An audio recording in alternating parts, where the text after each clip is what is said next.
সবে ভোরের আলো ফুটেছে। সারা রাত ধরে ছুটে চলেছে ট্রেনটা। 3 টায়ার কুপেটাতে অন্য সহযাত্রীরা কম্বল মুড়ি দিয়ে এখনো শুয়ে আছে। নীলাভর অবশ্য ঘুম ভেঙে গেছে অনেক আগেই। নামতে হবে তাকে। জানলার বাইরে তাকিয়েছিল নীলাভ। ভোরের আলো ধীরে ধীরে ছড়িয়ে পড়ছে বাইরের পৃথিবীতে। যতদূর চোখ যায় ফাঁকা জমি, মাঝে মাঝে চোখে পড়ছে ছোট ছোট টিলা, কোথাও কোথাও একলা দাঁড়িয়ে থাকা কোনো গাছ। এই ট্রেন মধুপুর যাবে। নীলাভ অবশ্য মধুপুর যাবে না, তার আগে একটা ছোট হল্ট স্টেশনে নামবে। কর্ড লাইন ধরে একটু ঘুরপথে মধুপুর যায় এই ট্রেন। এই লাইনেই সেই হল্ট স্টেশনটা। যে জায়গাতে নীলাভ যাচ্ছে সে জায়গাতে এর আগে সে কোনোদিন যায়নি। হয়তো কোনোদিন যেতও না, যদি না সেদিন পরিতোষের কাছ থেকে ব্যাপারটা শুনত। নীলাভ একজন ইলাস্ট্রেটর, ছবি আঁকিয়ে বিভিন্ন বই পত্রপত্রিকায় ছবি আঁকার কাজ করে। ফি হপ্তায় প্রতি শনিবার বই পাড়া অর্থাৎ কলেজ স্ট্রিটে এক প্রকাশকের ঘরে নীলাভ পরিতোষের মতো কয়েকজন ছবি আঁকিয়ে আড্ডা জমায়। সেখানেই মাসখানেক আগে আড্ডার মধ্যে হঠাৎই পরিতোষ বলেছিল, কদিন আগে মধুপুর গিয়েছিলাম একটা আর্ট এক্সিবিশনে। ফেরার পথে সিগন্যাল না পেয়ে শিমুলপুরের নামে একটা ছোট হল স্টেশনে গাড়ি থেমেছিল। ট্রেনে মধুপুরের এক বাঙালি ভদ্রলোকের সঙ্গে পরিচয় হয়েছিল। তার সঙ্গে প্ল্যাটফর্মে চা খেতে নেমেছিলাম। আমি যে একজন ইলাস্ট্রেটর সে পরিচয় দিয়েছিলাম ভদ্রলোককে। চা খেতে খেতে সেই ভদ্রলোক দূরে একটা বাড়ি দেখিয়ে বললেন, আপনি তো ইলাস্ট্রেটর, ওই যে দূরে বাড়িটা দেখছেন ওই বাড়িটাতে একটা ইলাস্ট্রেটর থাকতেন। কলকাতার নানা বড় বড় কাগজে বইপত্রে ছবি আঁকতেন ভদ্রলোক। অবধূত চাকি নাম ছিল ভদ্রলোকের। এই কথা বলার পর পরিতোষ বলেছিল, তুমি নিশ্চয়ই অবধূত চাকির নাম শুনেছ, কাজও দেখেছ। আমরা যখন ছোট ছিলাম 20-25 বছর আগে প্রায় সব কাগজেই, বিশেষত শিশু কিশোর পত্রিকায় ওর ইলাস্ট্রেশন থাকতো। যদিও ওই অবধূত চাকি নামটা নাকি আসলে ছিল ছদ্মনাম, আসল নাম জানা নেই। পরিতোষের কথা শুনে নীলাভ প্রায় লাফিয়ে উঠে বলেছিল, দেখবো না কেন, বলতে গেলে ওর কাছ থেকেই তো আমার মনে ছবি আঁকার ইচ্ছেটা জাগে। পেন ড্রয়িং করতেন, কি বলিষ্ঠ কলমের আঁচড় ছিল। নৈসর্গিক দৃশ্য হোক, ছুটন্ত ঘোড়া, তার হাতে সবকিছু যেন জীবন্ত হয়ে উঠত। জানিস, ছোটবেলায় ওর ছবিগুলো কপি করার চেষ্টা করতাম। আমার আঁকাতেও তার আঁকার খুব প্রভাব আছে, ভাবশিষ্যও বলতে পারো। তবে দুর্ভাগ্যের ব্যাপার এই যে তার আঁকা দেখে আঁকা শিখলেও তার সঙ্গে সাক্ষাতের সুযোগ ঘটেনি। এমনকি তার ফটোগ্রাফও দেখিনি কোনোদিন। অনেককে জিজ্ঞেস করেও তার বাড়ির ঠিকানা জানতে পারিনি। এই প্রথম তোমার মুখ থেকে তার বাড়ির খবরটা শুনলাম। ওর ছবিগুলো নিয়ে আমার একটা অ্যালবাম প্রকাশ করার বহুদিনের ইচ্ছা। ব্যাপারটা অনেকটা গুরুদক্ষিণাও বলতে পারো। তা তোমার সেই সহযাত্রী ভদ্রলোক আর কিছু বলেছিলেন অবধূত চাকি বা ওই বাড়িটার সম্বন্ধে? এই প্রশ্ন শুনে পরিতোষ জবাব দিল, ভদ্রলোক বলেছিলেন অবধূত নাকি একাই থাকতেন বাড়িটাতে। বছর 10 আগে রেল লাইনে আত্মহত্যা করেন। বর্তমানে একজন কেয়ারটেকার গোছের লোক থাকে বাড়িটাতে। তুমি তো মাঝে মাঝে একা একা এদিক সেদিক বেরিয়ে পড়ো, একবার গিয়ে দেখে আসতে পারো বাড়িটা। ভদ্রলোককে আর দেখার সুযোগ না পেলেও তার কোনো ইলাস্ট্রেশন বা ফটোগ্রাফ পেয়ে যেতে পারো। ভবিষ্যতে সেসব জিনিস তোমার কাজে আসতে পারে। পরিতোষের কাছে কথাগুলো শোনার পর নীলাভ সেদিনই সিদ্ধান্ত নিয়েছিল যে পুজো সংখ্যার ইলাস্ট্রেশনের কাজগুলো মিটে যাওয়ার পর সে দেখে আসবে অবধূত চাকির বাড়িটা, যার ফলশ্রুতি তার এই ট্রেন যাত্রা। গতকাল রাতে কলকাতা থেকে নীলাভ উঠে বসেছে মধুপুরগামী এই ট্রেনে।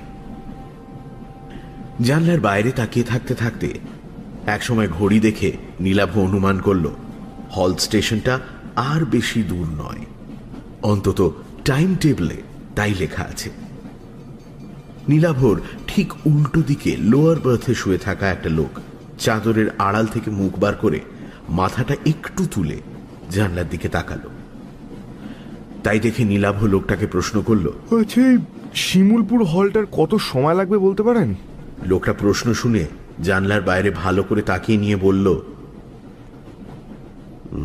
সামনেই আছে, ওর আর একটা নাম আছে, আত্মহত্যা হল্ট। আমরা এদিককার লোকেরা ওই স্টেশনটাকে ওই নামেই ডাকি। নীলাভ বিস্মিত হয়ে জানতে চাইল, তার মানে? লোকটা জবাব দিল, ফাঁকা স্টেশন তো, অনেকেই হল স্টেশনটাকে আত্মহত্যার জন্য বেছে নেয়। এমন ঘটনা বেশ কয়েকটা ঘটেওছে ওখানে, তাই ওই নাম হয়ে গেছে স্টেশনটা। কথাগুলো বলে আবার চাদর মুড়ি দিয়ে শুয়ে পড়ল লোকটা। তার কথা শুনে নীলাভর মনে পড়ে গেল পরিতোষের জানানো কথাটা। অবধূত চাকিও আত্মহত্যা করেছিলেন। কিছুক্ষণের মধ্যেই ট্রেনের গতি কমে এলো।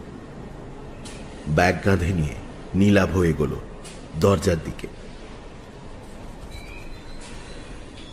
নীলাভ নেমে পড়ল প্ল্যাটফর্মে। অন্য কোনো লোক গাড়ি থেকে নামল না। প্ল্যাটফর্মে পা রেখেই স্টেশনের এক প্রান্তে বিরাট এক শিমুল গাছ নীলাভর নজরে পড়ল। হয়তোবা ওই গাছটার জন্যই এই জায়গার নাম শিমুলপুর, মনে মনে ভাবল নীলাভ। ঠিক সেই সময় উল্টো দিক থেকে একটা গাড়ি এসে থামল প্ল্যাটফর্মের অন্য পাশে। দুজন মাত্র লোক নামলো সে ট্রেন থেকে। ভোরবেলা সারাদিনে একবার মাত্র একই সময় আপ ডাউন দুটো গাড়ি একই সময় ওখানে এসে থামে।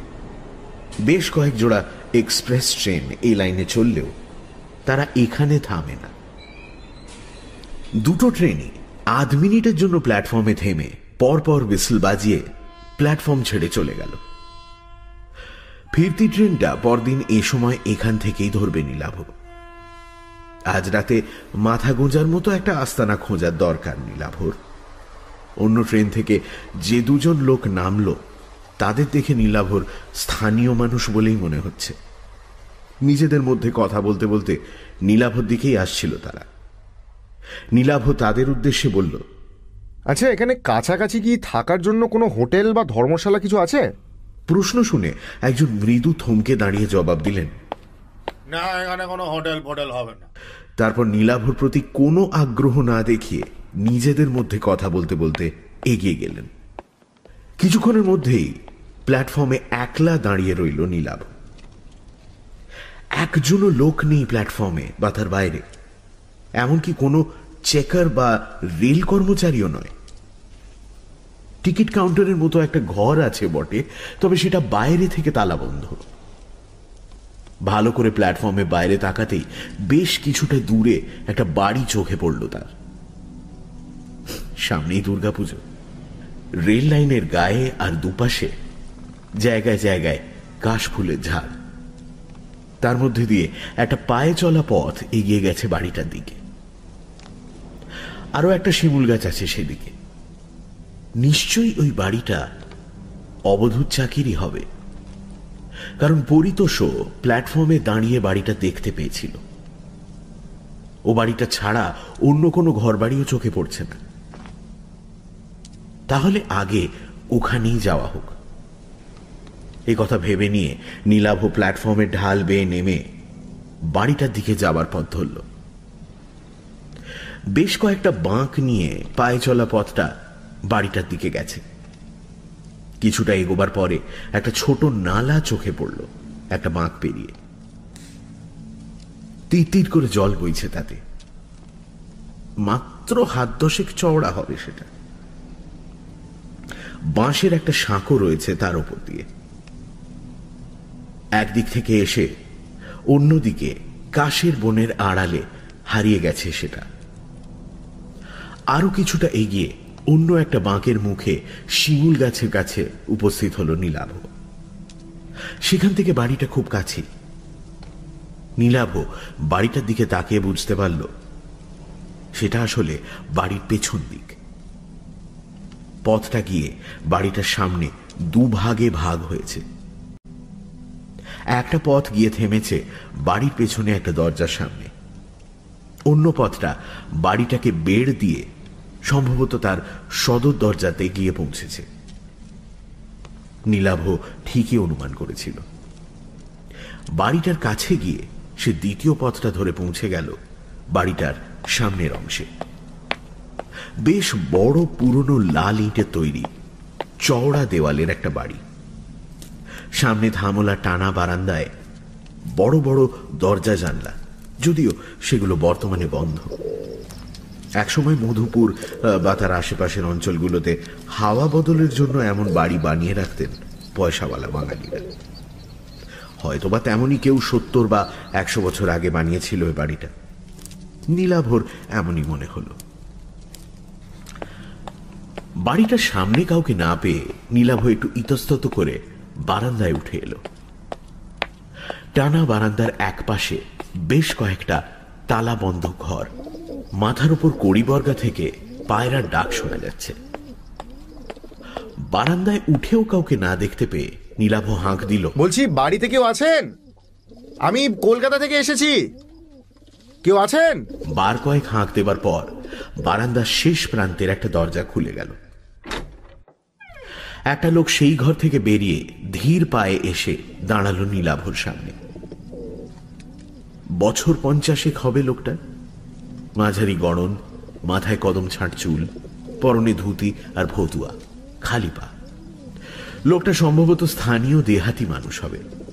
নীলাভকে দেখে মৃদু বিস্মিতভাবে সে প্রশ্ন করল, কি চাই? প্রশ্নটা কিন্তু সে বাংলাতেই করল। নীলাভ জবাব দিল, নমস্কার, আমি কলকাতা থেকে আসছি। আচ্ছা, এটাই কি অবধূত চাকির বাড়ি, যিনি ছবি আঁকতেন? লোকটা উত্তর দিল, হ্যাঁ, উনারই বাড়ি, তবে উনি তো নেই। নীলাভ বলল, হ্যাঁ সেটা জানি, কিন্তু আপনি? আমার নাম মিছরিলাল। এক সময় বাবু মানে আপনাদের অবধূত চাকির দেখাশোনা করতাম। উনি মারা যাওয়ার পরে বাড়িটা দেখাশোনা করি। বাবু তো বিয়ে করেননি, মরার আগে আমার নামে বাড়িটা কাগজ দিয়ে গেছিলেন। নীলাভ বলল, আচ্ছা, তবে আপনি এখন এ বাড়ির মালিক, এ বাড়িতেই থাকেন? তা বলতে পারেন, তবে আমি রাতে এখানে থাকি না। 2 মাইল দূরে আমার গাঁও, ওখানে থাকি। আপনি কেন এখানে এসেছেন বলুন তো? আসলে আমি ওর আঁকার খুব ভক্ত। ছেলেবেলা থেকেই ওর আঁকা দেখে ছবি আঁকা শিখেছি, আর এখানে ওর বাড়ি আছে জেনে ছুটে এসেছি। এই বাড়িটা বলতে গেলে আমার কাছে তীর্থস্থানের মতো। আপনি ছবি আঁকেন? কথাটা বলার পর কেমন যেন একটা দুর্বোধ্য হাসি ফুটে উঠল লোকটার মুখে। নীলাভ বলল, আচ্ছা, এই বাড়িতে নিশ্চয়ই ওর আঁকা ছবি আছে, আমাকে দেখাবেন সেগুলো?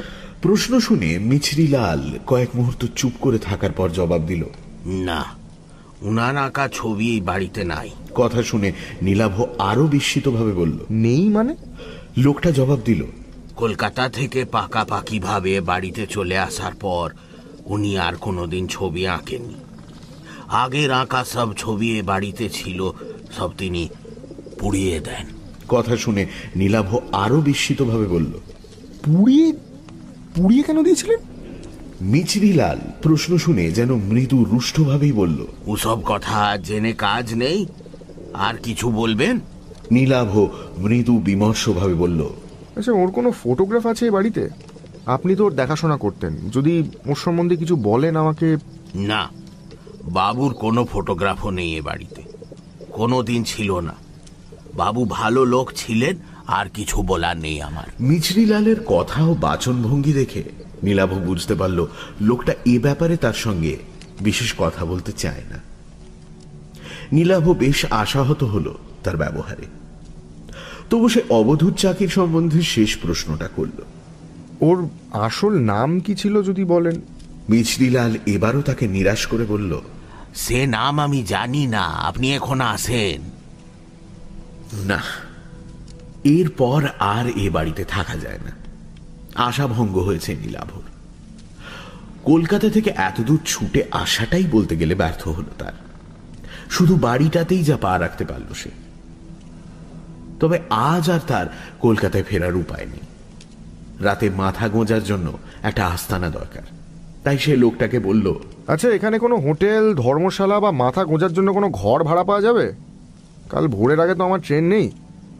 এই বাড়িটা দেখার জন্য আর অবধূত চাকির সম্বন্ধে জানার জন্যই কলকাতা থেকে ছুটে এসেছিলাম। এই জায়গা বা এখানে কাউকেই চিনি না আমি। লোকটা বলল, না, এখানে কোনো হোটেল বা ধর্মশালা নেই। আমি যেখানে থাকি ও গাঁও এখান থেকে 3 মাইল দূরে, ওখানে কেউ ঘর ভাড়া দেয় না। প্ল্যাটফর্মে চলে যান। ভাগ্য ভালো থাকলে সিগন্যাল না পেয়ে কোনো গাড়ি থামলে সে গাড়িতে উঠে মধুপুর চলে যান, নইলে কাল ভোরে ট্রেনের জন্য অপেক্ষা করতে হবে। কিন্তু এভাবে কি ভাগ্যের জন্য অপেক্ষা করে প্ল্যাটফর্মে বসে থাকা যায় নাকি? মহা সমস্যায় পড়ল নীলাভ। হঠাৎ তার মাথায় একটা বুদ্ধি খেলে গেল। সে মিছরিলালকে বলল, আচ্ছা, এই বাড়িতে একটা ঘরে থাকা যায় না? খাট বিছানার দরকার নেই, রাত কাটানোর জন্য একটা ঘর পেলেই আমার হবে। না না না, ও সব হবে না। নীলাভ পকেট থেকে চট করে 2 100 টাকার নোট বার করে বলল, দেখো না, যদি কিছু ব্যবস্থা করা যায়। একটা রাতের তো ব্যাপার মাত্র। আমাকে দেখে নিশ্চয়ই তোমার চোর ডাকাত মনে হচ্ছে না? নীলাভর বাড়িয়ে দেওয়া 100 টাকার নোট দুটোর দিকে তাকিয়ে ধীরে ধীরে মিছরিলালের মুখের ভাব যেন নরম হয়ে এলো। সে বলল, না, চোর ডাকাত মনে হচ্ছে না। তাছাড়া এ বাড়িতে চুরি ডাকাতি করার মতো কিছু নাই। শেষ সময় বাবুর আমদানি ছিল না, বাড়ির জিনিসপত্র বেচেই তিনি খেতেন। কিন্তু আমি তো বিকেল হলেই ফিরে যাব, আপনি একেলে বাড়িতে। যদি তার মনের ভাব আবার কঠিন হয়ে যায়, তাই মিছরিলালকে আর কথা শেষ করতে না দিয়ে নোট দুটো তার হাতে গুঁজে দিয়ে নীলাভ বলল, না না, একলা থাকতে আমার কোনো অসুবিধা হবে না। কোন ঘরে থাকবো? মিছরিলাল একটু দোনামোনা করে শেষ পর্যন্ত বলল, ঠিক আছে, আসুন, আমি যে ঘরে থাকি সে ঘরেই থাকবেন। বারান্দা দিয়ে একটু এগিয়ে নীলাভকে নিয়ে একটা ঘরে ঢুকল মিছরিলাল। আসবাব বলতে ঘরের মাঝখানে একটা তক্তপোষ রাখা আছে, আর ঘরের কোণে রাখা আছে একটা কুঁজো আর গ্লাস। খোলা জানলা দিয়ে বাইরের জমিতে কাশবন দেখা যাচ্ছে। নীলাভর ব্যাগে চাদর, মোমবাতি, বেশ কয়েকটা বিস্কুটের প্যাকেট রয়েছে। একটা রাত নীলাভর এখানে থাকতে বিশেষ সমস্যা হবে না। মিছরিলাল তাকে ঢুকিয়ে ঘরের বাইরে বেরিয়ে গেল। বিকেল পর্যন্ত সময়ের কিছুটা সময় ঘুমিয়ে আর কিছুটা সময় একটা গল্পের বই পড়ে কাটিয়ে দিল নীলাভ। বিকেল বেলা সূর্যের তেজ কমলে নীলাভর মনে হলো বাইরে থেকে একবার ঘুরে আসা যাক। ঘরের বাইরে বারান্দায় বেরোতেই নীলাভ দেখতে পেল মিছরিলাল দাঁড়িয়ে আছে। নীলাভকে দেখে বলল, আমি এখন ফিরে যাব। বারান্দা থেকে একসঙ্গেই বাড়ির বাইরে নেমে এলো তারা দুজনে। মিছরিলাল অন্যদিকে চলে যেতে গিয়েও একটু থমকে দাঁড়িয়ে প্রথমে বলল, अंधेरा होने के पहले लौट आइएगा, রাতে ঘরের বাইরে বেরোবেন না। কেন? এখানে চোর ডাকাতের উপদ্রব আছে নাকি? नहीं, वो नहीं, पर তবে কি ভূত প্রেতের ভয়? আমার কিন্তু ওসবে একদম বিশ্বাস নেই। কথাটা শুনে কয়েক মুহূর্ত নীলাভর দিকে তাকিয়ে রইল মিছরিলাল। তারপর ধীরে ধীরে এগোলো তার গ্রামে ফেরার জন্য। নীলাভ এগোলো তার উল্টো দিকে, যেদিকে রেল স্টেশন আছে সেই দিকে, যদি কোনো লোকজনের দেখা মেলে সেই আশায়। প্ল্যাটফর্মে উঠে এলো নীলাভ, কিন্তু একই রকম জনশূন্য রেল স্টেশন, একটা লোকও নেই কোথাও। তবে দিন শেষের আলোতে বেশ সুন্দর লাগছে চারপাশ। দিগন্ত বিস্তৃত কাশের বন রাঙা হয়ে উঠেছে বিদায়ী সূর্যের আভাতে। মৃদু বাতাসে তাদের মাথাগুলো দুলছে। রেল লাইনের মাথার উপর বিদ্যুতের তারে দোল খাচ্ছে ফিঙের ঝাঁক। এঁকে বেঁকে একসময় ছোট হতে হতে হারিয়ে গেছে দুপাশের রেল লাইন। নির্জন প্ল্যাটফর্মে একটা বেঞ্চে এসে বসল নীলাভ। তার মনে হলো হয়তোবা এরকম বিকেলে এখানেই বসেছিলেন অবধূত। এখানে বসেই হয়তো তিনি তার ছবির কথা ভাবতেন। বাড়িটাতে তার কোনো ছবি না পেলেও বাড়িটা তো দেখা হলো নীলাভর, সেটাই বা কম কি। পরদিন ভোরে বাড়িটা ছাড়ার সময় মোবাইল ফোনের ক্যামেরায় বাড়িটার একটা ছবি তুলে রাখতে হবে। মনে মনে নানা কথা ভাবতে লাগলো নীলাভ। বেশ কিছুক্ষণ বেঞ্চে বসে থাকার পর নীলাভ খেয়াল করল সূর্য প্রায় ডুবে গেছে। আলো মরে যেতে শুরু করেছে। এবার ফিরতে হবে তাকে। বেঞ্চ থেকে উঠে দাঁড়িয়ে ফেরার জন্য পা বাড়াতে যাচ্ছে নীলাভ, ঠিক সেই সময় তার চোখে পড়ল প্ল্যাটফর্মে যেদিকে শিমুল গাছটা আছে সেদিক থেকে প্ল্যাটফর্মে উঠে আসছে একজন লোক। লোকটা এগিয়ে এসে নীলাভর সামনে থমকে দাঁড়ালো। তার পরনে ধুতি পাঞ্জাবি, চোখে কালো ফ্রেমের চশমা, ফর্সা গোলগাল চেহারা। বয়স মনে হয় 60 পেরিয়ে গেছে। মাথার চুলে পাক ধরেছে। লোকটা প্রথমে হিন্দিতে জানতে চাইল, आप क्या यहाँ ट्रेन पकड़ने आए हैं? पर इतनी रात को तो यहाँ कोई ट्रेन नहीं आती। নীলাভ তার ভাঙা ভাঙা হিন্দিতেই জবাব দিল, नहीं नहीं, यहाँ एक জায়গা है ना, वो वहाँ मैंने रुका था। आई नो कि এখন ট্রেন নেই, সো এই বিকেলবেলা থোড়া ঘুমনে। নীলাভর অপটু হিন্দি আর তার মধ্যে বাংলা টান দেখেই সম্ভবত ভদ্রলোক বুঝতে পারলেন নীলাভ বাঙালি। মৃদু হেসে বললেন, বাঙালি মনে হচ্ছে। আরে আমিও তো বাঙালি। তার কথা শুনে নীলাভ হেসে ফেলে বলল, আরে দূর মশাই, হিন্দি কি কেউ সাদে বলে নাকি? বাঙালি, কলকাতা থেকে আজই এসেছি, আবার কাল ভোরের ট্রেনেই ফিরে যাব। লোকটা এবার হাত জোড় করে নীলাভকে নমস্কার করে বলল, নমস্কার, আমার নাম অনিকেত চট্টোপাধ্যায়, স্থানীয় লোক, এখানেই থাকি। আপনি কোথায় এসেছেন এখানে? নীলাভ প্রতি নমস্কার জানিয়ে বলল, নমস্কার, আমার নাম নীলাভ বাগচি। আমি ইলাস্ট্রেটর, মানে ওই বই পত্রপত্রিকায় ছবি আঁকার কাজ করি আর কি। এখানে অবধূত চাকি নামে এক বিখ্যাত শিল্পীর বাড়ি আছে। ওই যে ওইখানে যে বাড়িটা আছে ওইটা। আমি ওই বাড়িটাই দেখতে এসেছি, রাতটুকু ওখানেই থাকবো। কথাটা শুনে ভদ্রলোক বললেন, আমি এটাই অনুমান করেছিলাম যে আপনি ওখানেই এসছেন, অবধূত বাবুর বাড়ি। আচ্ছা, আপনার সঙ্গে তার পরিচয় ছিল? বিলক্ষণ ছিল। কথাটা শুনে নীলাভ আগ্রহী হয়ে বলল, তাই নাকি? তা তার সম্বন্ধে কিছু জানাবেন আমাকে? তাকে কোনোদিন না দেখলেও বলতে গেলে তিনি আমার শিক্ষাগুরু ছিলেন। পত্রপত্রিকায় ছাপা তার আঁকা দেখেই বলতে পারেন যা কিছু শিখেছি আর কি। কি আর বলবো, ভালো মানুষ ছিলেন, ভালো ছবি আঁকতেন। শেষ জীবনে অবশ্য আঁকা ছেড়ে দিয়েছিলেন। আর কিছু তার ব্যক্তিগত জীবন সম্পর্কে কোনো তথ্য? শেষ জীবনে অবসাদে ভুগছিলেন, আত্মহত্যা করেন। তবে মৃত মানুষের ব্যক্তিগত জীবন নিয়ে আমি আলোচনা করি না। তা তো বটেই নিশ্চয়ই। জানেন, অনেক আশা নিয়ে এসেছিলাম এখানে, যদি তার কোনো ছবি টবি দেখা যায়। কিন্তু তা দেখতে পেলাম কই। শুনলাম ওর সব আঁকা নাকি উনি পুড়িয়ে দিয়েছিলেন। অনিকেত বাবু প্রথমে জবাব দিলেন, ঠিকই শুনেছেন। তারপর একটু চুপ করে থেকে বললেন, তবে ওর শেষ আঁকার খাতাটা কিন্তু ওই বাড়িতেই আছে, কিছু ছবিও আছে তাতে। কথাটা শুনেই নীলাভ বিস্মিতভাবে বলল, তাই নাকি? কিন্তু ও বাড়িতে মিছরিলাল বলে যে লোকটা থাকে সে তো কিছু বললো না আমাকে। খাতাটা আছে। মিছরিলাল খুব ভালোবাসত অবধূত বাবুকে। ওই খাতাটাই তার কাছে অবধূত বাবুর শেষ স্মৃতি। খাতাটা পাছে কেউ হাতিয়ে নেয় বা খাতাটা যদি কোনো ক্ষতি হয়, সেই জন্য খাতাটা কাউকে দেখাতে চায় না।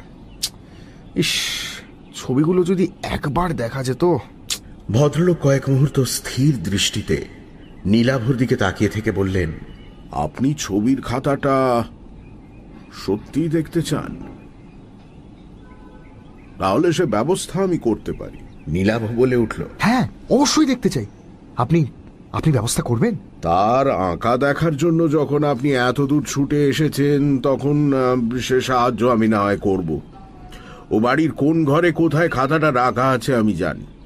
আপনি বাড়ি ফিরে যান, রাতে আমি ওই বাড়ি যাচ্ছি, জেগে থাকবেন। আমি যে কিভাবে আপনাকে ধন্যবাদ জানাবো আমি ঠিক। কথাটা শুনে ভদ্রলোক হেসে বললেন, আগে ছবিগুলো দেখুন, তারপর ধন্যবাদ দেবেন। আমি এখন আসি, রাতে দেখা হচ্ছে। হ্যাঁ, গুড নাইট। এই বলে ভদ্রলোক প্ল্যাটফর্মের অন্য দিকে হাঁটতে শুরু করলেন। সন্ধে নামতে শুরু করেছে। নীলাভ এবার প্ল্যাটফর্ম ছেড়ে এগোলো বাড়িটাতে ফেরার জন্য। সে যখন ঘরটাতে ফিরে এলো, ঠিক তখনই বাইরে ঝুপ করে অন্ধকার নামল। ঘরে ঢুকে মোমবাতি জ্বালিয়ে বসল নীলাভ। একসময় বাইরে ধীরে ধীরে অন্ধকার কেটে গিয়ে চাঁদ উঠতে শুরু করল। অনিকেত বাবুর জন্য প্রতীক্ষা করতে লাগলো সে। সময় এগিয়ে চলল, 7টা, 8টা, কিন্তু ভদ্রলোকের দেখা নেই। বাইরে গোল চাঁদ ধীরে ধীরে মাথার ওপর উঠতে লাগলো। রাত 9টা যখন বাজল তখন নীলাভর মনে হতে লাগলো হয়তো ভদ্রলোক আর নাও আসতে পারে। হয়তো তিনি নীলাভকে বাইরের লোক দেখে মশকরা করেছেন অথবা কোনো কাজে আটকে পড়েছেন। একটা দোলাচলের মধ্যে তবু নীলাভ তার অপেক্ষা করতে লাগলো। কিন্তু আরো ঘন্টা 2 সময় যখন অতিক্রান্ত হলো তখন নীলাভ অনুমান করল ভদ্রলোক আর আসছেন না। পরদিন কাক ভোরে তাকে ট্রেন ধরতে হবে, কাজেই কিছু খেয়ে শুয়ে পড়াই ভালো। নীলাভ ধীরে সুস্থে সঙ্গে আনা 1 প্যাকেট বিস্কুট আর মিষ্টি খেল। রাতে ঘুমোবার আগে রোজ মিনিট 10 পায়াচারি করা অভ্যেস তার। ঘরটা বেশ বড়, ঘরের মধ্যে হাঁটার কাজ সেরে নিল সে। তারপর যখন সে জল খেয়ে চাদর মুড়ি দিয়ে শুতে যাচ্ছে ঠিক তখনই দরজাতে টোকা দেওয়ার শব্দ হলো। বাইরে থেকে একটা গলা শোনা গেল। নীলাভ বাবু, নীলাভ বাবু, জেগে আছেন? আমি এসেছি। নীলাভ দরজা খুলতেই দেখতে পেল অনিকেত বাবু দাঁড়িয়ে আছেন। নীলাভকে দেখে তিনি বললেন, আমার আসতে দেরি হয়ে গেল। ভালোই হলো বাইরে জ্যোৎস্না ফুটেছে, নইলে খাতাটা দেখবার জন্য অপেক্ষা করতে হতো। আপনি তৈরি তো? তবে চলুন সেই ঘরেই যাই। নীলাভ তাঁর কথার জবাবে হেসে বলল, আপনার এত দেরি দেখে আমি ভেবেছিলাম আপনি আর আসছেন না, কোনো কারণে আটকে গেছেন। চলুন চলুন। এই বলে নীলাভ ঘর থেকে মোমবাতিটা তুলে নিয়ে বাইরে বেরিয়ে এলো। ভদ্রলোক তাকে নিয়ে দরজা খুলে পাশের একটা ঘরে ঢুকলেন। তারপর সেই ঘরটা থেকে অন্য দরজা দিয়ে অন্য একটা ঘরে। দ্বিতীয় ঘরটাতে মুহূর্তের জন্য থামলেন তিনি। অন্য ঘর, দেওয়ালের এক কোণে আঙুল তুলে দেখে বললেন, ওখানে দেওয়ালে কোনো কালো দাগ দেখতে পাচ্ছেন? আগুন লাগানোর দাগ। এইটাই ছিল তার আঁকার ঘর। ওই জায়গাতেই আগুন জেলে তার সব আঁকা উনি পুড়িয়ে ফেলেছিলেন। কথাটা শুনে সেদিকে তাকিয়ে আফসোসে মাথা নাড়ল নীলাভ। ভদ্রলোক কথাটা বলে আর অবশ্য সেই ঘরে দাঁড়ালেন না, এগোলেন অন্য ঘরের দিকে। পরপর বেশ কয়েকটা ঘর অতিক্রম করলেন ভদ্রলোক। কোনো ঘরেই কোনো আসবাবপত্র নেই। ভদ্রলোক যেভাবে একটার পর একটা দরজা দিয়ে ঘরগুলো অতিক্রম করলেন তাতে নীলাভ বুঝতে পারল যে এ বাড়ির সবকিছুই ভদ্রলোক চেনেন। অবশেষে ভদ্রলোক নীলাভকে নিয়ে একটা ঘরে এসে দাঁড়ালেন। এই ঘরেই প্রথম একটা আসবাব চোখে পড়ল তার। কাঠের বড় একটা আলমারি। ঘরে অন্য একটা জানলা ও দরজাও আছে। অনিকেত বাবু বললেন, দাঁড়ান, আগে জানলাটা খুলি। বাতিটা দেওয়ালের কুলুঙ্গিতে রাখুন ওইখানে। তার কথা মতো বাতিটা নীলাভ সেখানে রাখল। ভদ্রলোক জানলাটা খুলতেই বাইরে থেকে চাঁদের আলো এসে ছড়িয়ে পড়ল ঘরে। বাইরে তাকিয়ে নীলাভ বুঝতে পারল বাড়ির পেছন দিকের একটি ঘরে এসে সে উপস্থিত হয়েছে। জানলা খোলার পর ভদ্রলোক আলমারির কাছে গিয়ে তার পাল্লাটা খুললেন। নীলাভ দেখল তার তাকগুলো সব শূন্য। ভদ্রলোক এরপর তার পায়ের পাতার ওপর ভর করে একটু লম্বা হয়ে হাত বাড়িয়ে সব থেকে ওপরের তাক হাতড়ে অবশেষে একটা খাতা বার করে আনলেন। খাতাটার আকৃতি দেখেই অনিকেত বুঝতে পারল যে সেটা একটা ড্রয়িং বুক বা আঁকার খাতা। নিশ্চয়ই ওটা অবধূত চাকির আঁকার খাতা। খাতাটার মলাটের উপর থেকে ধুলো ঝেড়ে সেটা নিয়ে জানলার সামনে গিয়ে দাঁড়ালেন অনিকেত বাবু। নীলাভ তার পাশে গিয়ে দাঁড়ালো। খাতাটা তার হাতে তুলে দেওয়ার আগে ভদ্রলোক বললেন, মোট 5টা ছবি আছে খাতাটাতে। তবে আমি যেভাবে বলবো সেভাবে খাতার পাতা উল্টে ছবিগুলো দেখবেন। তবে ব্যাপারটা বুঝতে পারবেন। প্রথম ছবিটা দেখুন।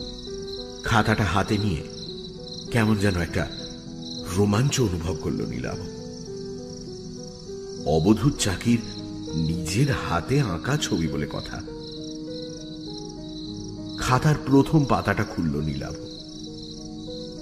চাঁদনি রাতে একটা ল্যান্ডস্কেপের ছবি। আরে, এই তো ছবির নিচে এক কোণে অবধূত চাকির নামের আদ্যক্ষর এ আর সি, যেমন থাকতো অবধূত চাকির আঁকা সব ছবিতে। জ্যোৎস্না আলোতে বিধৌত চরাচর, কাশের বন, তার পাশ দিয়ে এঁকে বেঁকে হারিয়ে যাওয়া রাস্তা কালির আঁচড়ে জীবন্ত করে তুলেছেন শিল্পী। চাঁদটা এত সুন্দর যেন সে সত্যি খাতার ভেতর থেকে আলো ছড়াচ্ছে। তন্ময়ভাবে খাতাটার দিকে তাকিয়ে রইল নীলাভ। এমন সময় অনিকেত বাবু বললেন, একবার জানলার বাইরে তাকান। নীলাভ তাকালো। তারপর ব্যাপারটা বুঝতে পেরে হতবাক হয়ে গেল বিস্ময়ে। বাইরের দৃশ্যটাই যেন ক্যামেরাতে তোলা ফটোগ্রাফের মতো নিখুঁত ভাবে ধরা আছে খাতাটায়। একই কাশের বন, তার মাঝখান দিয়ে এঁকে বেঁকে চলা রাস্তার প্রতিটা বাঁক, এমনকি এই মুহূর্তে চাঁদের অবস্থানটাও হুবহু একই রকম। যেন এই মুহূর্তে ওখানে দাঁড়িয়েই ছবিটা এঁকেছেন শিল্পী। নীলাভ বলল, অবিশ্বাস্য, অবিশ্বাস্য। অনিকেত বাবু বললেন, এর পরের ছবিগুলো বোঝার জন্য আমাদের বাইরে যেতে হবে। ঘরের পেছনে দরজাটা খুলে রাস্তায় নামলেন ভদ্রলোক। নীলাভ খাতাটা নিয়ে তাকে অনুসরণ করল। কিছুটা পথ হেঁটে তারা এসে দাঁড়ালো বাড়িটার কাছাকাছি যে শিমুল গাছটা আছে তার নিচে।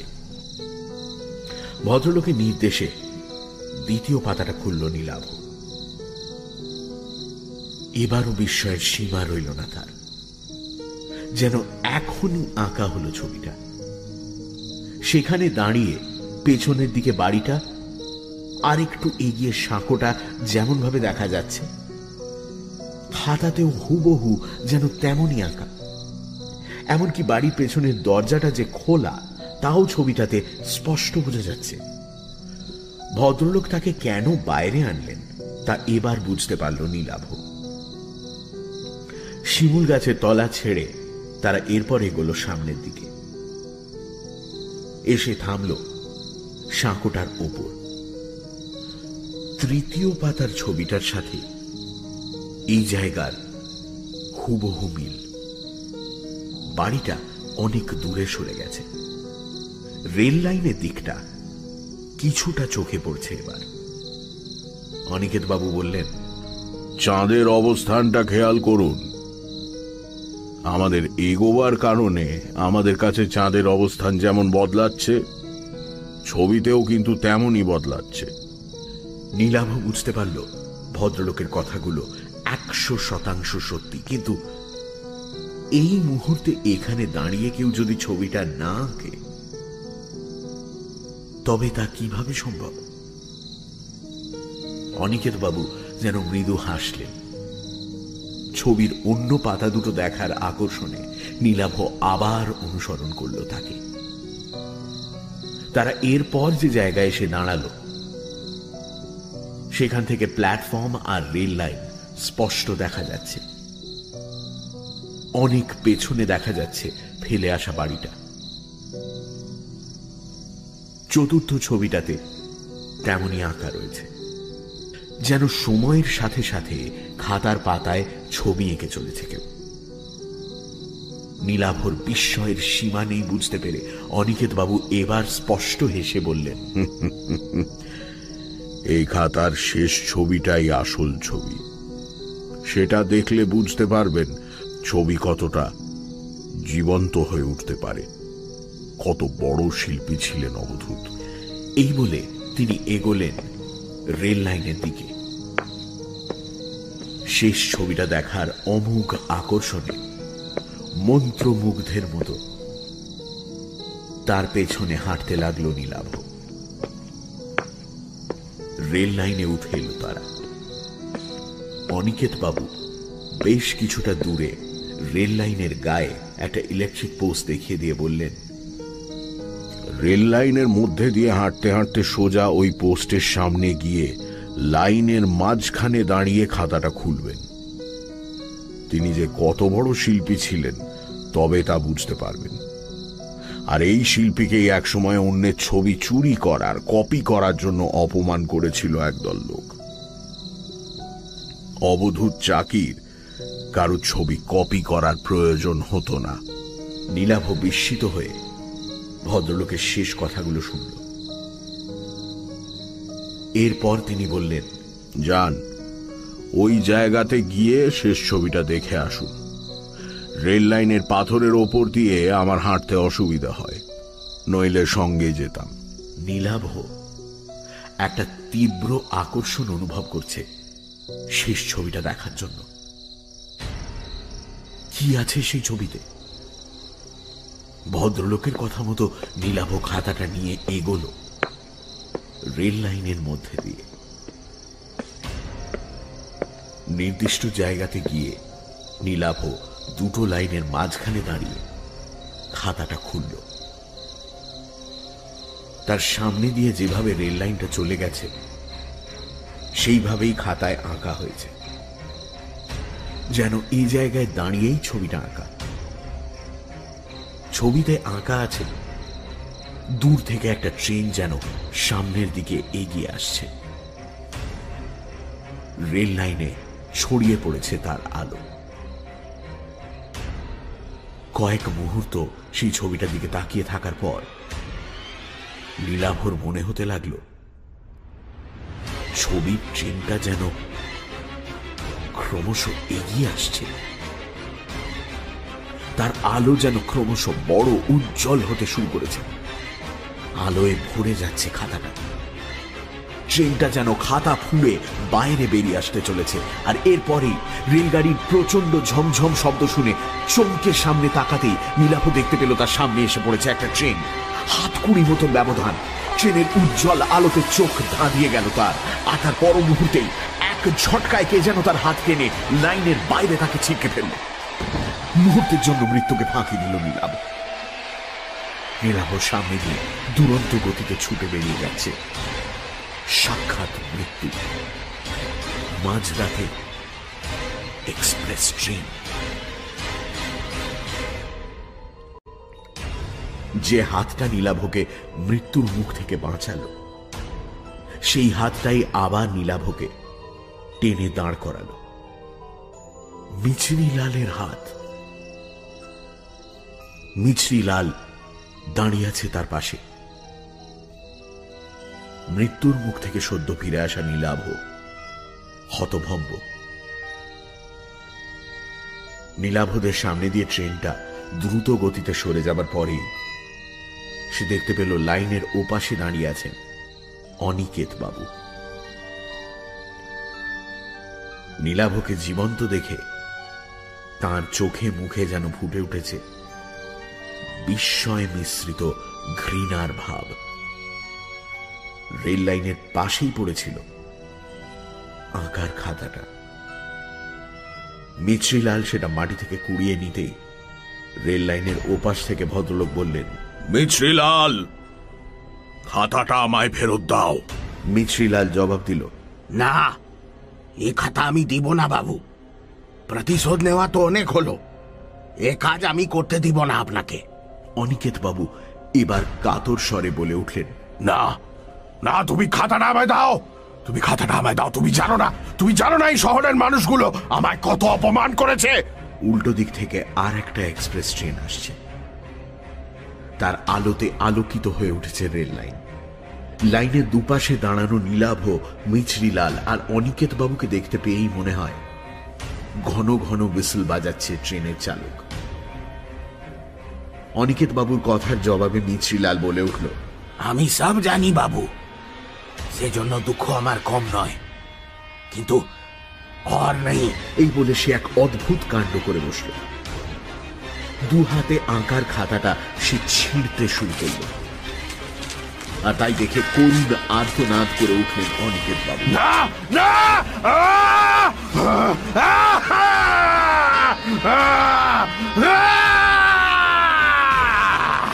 তারপর রেল লাইনে উঠে পাগলের মতো ছুটতে শুরু করলেন দানবের মতো ছুটে আসা ট্রেনটার দিকে।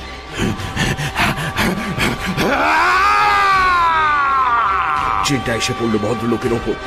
ভয়ঙ্কর দৃশ্যটা না দেখার জন্য শেষ মুহূর্তে চোখ বুজে ফেলেছিল নীলাভ। ভদ্রলোকের শেষ আর্তনাদ যার একবার সে শুনতে পেল। তারপর ট্রেনের ঝমঝমানি আর হুইসেলের শব্দে ঢাকা পড়ে গেল সবকিছু। ট্রেনটা বেশ দূরে চলে যাবার পর চোখ মেলল নীলাভ। তার পাশে দাঁড়িয়ে মিছরিলাল। তাদের চারপাশে ছড়িয়ে আছে ছেঁড়া খাতার টুকরোগুলো। নীলাভ ভয়ে ভয়ে তাকালো কিছুটা দূরে, যেখানে অনিকেত বাবুর ছিন্ন ভিন্ন দেহটা পড়ে থাকার কথা সেই জায়গাতে। কিন্তু সেখানে লাইন বা তার আশেপাশে কিছুই পড়ে নেই। তার মনের অবস্থা বুঝতে পেরে সম্ভবত মিছরিলাল বলল, না, ওখানে কেউ নেই, থাকার কোথাও নয়। তবে ঠিক ওই জায়গাতেই বাবু একদিন আত্মহত্যা করেছিলেন। হ্যাঁ, তার মানে আমার সঙ্গে আপনি এবার বাড়িটাতে ফিরে চলুন, ওখানে গিয়ে সব বলছি আমি আপনাকে। নীলাভর মাথার ভেতর যেন সব তালগোল পাকিয়ে যাচ্ছে। মিছরিলালের পেছনে টলতে টলতে সে এগোলো বাড়িটার দিকে। বাড়ি ফিরে সেই পেছনের ঘরটাতেই বসল তারা। বড় মোমবাতিটা তখনও জ্বলছে। ঘরটাতে ঢুকে ধাতস্থ হতে বেশ অনেকটা সময় নিল নীলাভ। মিছরিলাল বাড়ির ভেতরে কোথা থেকে যেন জল এনে খাওয়ালো নীলাভকে। মোমবাতির আলোতে বিষণ্ণ মিছরিলালের মুখ। এক সময় সে বলতে লাগলো তার কথা, টুকরো টুকরো কথা, দীর্ঘক্ষণ থেমে থেমে। আপনি তো জানেন বাবু বড় শিল্পী ছিলেন, উনার খ্যাতি ছড়িয়ে পড়েছিল চারপাশে। কিন্তু ও খ্যাতি ওনার কাল হল। একদল শিল্পী বাবু সে জ্বলতে থে। তাদের মধ্যে অনেকে বাবু নিজে আঁকা শিখিয়েছিলেন, কাজ পাইয়ে দিয়েছিলেন, কিন্তু উনারা বাবুর বিরুদ্ধে ষড়যন্ত্র করতে লাগে। বাবু একবার একটা ছবি এঁকেছিলেন, তারা প্রচার করলো সেটা নাকি এক বিখ্যাত শিল্পীর ছবি থেকে চুরি করে আঁকা। বাবু সে শিল্পীর ছবি কোনোদিন দেখেনি, पर कोई कारण से দুটো ছবির মধ্যে একটু মিল ছিল, কিন্তু বাবুর কথা কেউ বিশ্বাস করলো না। কোনো अखबारे नाकि लेखा हलो बाबू चुरी करे छवि आके। लज्जाय अपमाने घृणाय बाबू छवि आँका छेड़े दिले, निजेर सब छवि पुड़िए दिले। আর তার মধ্যে প্রচন্ড একটা আক্রোশ তৈরি হলো শহরের মানুষের বিরুদ্ধে, বিশেষ করে যারা ছবি আঁকেন তাদের বিরুদ্ধে। আত্মহত্যা করার আগে শেষ ওই খাতাটায় ছবি এঁকেছিলেন। আমাকে বলেছিলেন আমি কত বড় শিল্পী ছিলাম, তাই খাতাটা ও ভবিষ্যতে বুঝিয়ে দিবে। এই বলে বাবু চলে গেলেন। শেষ ছবিটা আঁকার পর দিনই তিনি রেল লাইনে আত্মহত্যা করলেন। তার কথা সেদিন বুঝতে পারিনি, বাদ মে বুঝেছিলাম। এই খাতাটা অনেককে টেনে নিয়ে গেছে মৃত্যুর দিকে। লোকে ভাবে ব্যাপারটা আত্মহত্যা, কিন্তু আসল ব্যাপারটা তা নয়। আমি গরিব মানুষ, আপনি টাকাটা দেখাতে আমি লোভে পড়ে গেছিলাম, কিন্তু মনের মধ্যে একটা সন্দেহ ছিল। তাই মাঝরাতে আবার বাড়িতে ফিরে এলাম। দেখলাম আপনি নেই। ও কি হতে পারে তা অনুমান করে আমি পৌঁছে গিয়েছিলাম রেল লাইনের ধারে। अगर मैं आज वहां ना होता तो তবে তবে ওই অনিকেত বাবু। উনি বাবু। হ্যাঁ, নীলাভ এবার খেয়াল করল অনিকেত চট্টোপাধ্যায় আর অবধূত চাকি, তাদের নামের আদ্যক্ষর একই, AC। সেজন্যই নিশ্চয়ই আদ্যক্ষরে মিল থাকা ছদ্মনাম নিয়েছিলেন তিনি। ছবির নিচে স্বাক্ষর করতেন AC লিখে। মিছরিলাল বলল, ঘটনাগুলো ঘটার পর কিন্তু খাতাটা আবার এই আলমারির তাকে আপনি আপসে ফিরে আসতো। অনেকবার ভেবেছি খাতাটা নষ্ট করে দেব, কিন্তু পারিনি। বাবুর শেষ আঁকা, শেষ স্মৃতি। लेकिन आज আমি এই কাজ করলাম। नहीं तो एक खाता আরো অনেক মানুষকে টেনে নিয়ে যাবে রেল লাইনে। बदला बड़ो भयंकर जिनिस बाबू। इससे किसी का भला नहीं होता। নীলাভ নিশ্চুপ। মোমবাতিটা এবার শেষ হয়ে এসেছে। নিভে যাওয়ার আগে আলোর শিখাটা কাঁপছে। সেই আলো এসে পড়েছে মিছরিলালের মুখে। তার চোখে জল। হাতের পাতার উল্টো দিক দিয়ে চোখের জল মুছে নিয়ে মিছরিলাল বলল, খাতাটা নষ্ট হয়ে গেছে। আমার ধারণা বাবু আর আসবেন না। সবকিছু শেষ হয়ে গেল। একটু পরে ভোরের আলো ফুটবে, তখন আপনাকে প্ল্যাটফর্মে ট্রেন ধরার জন্য আমি পৌঁছে দিয়ে আসবো।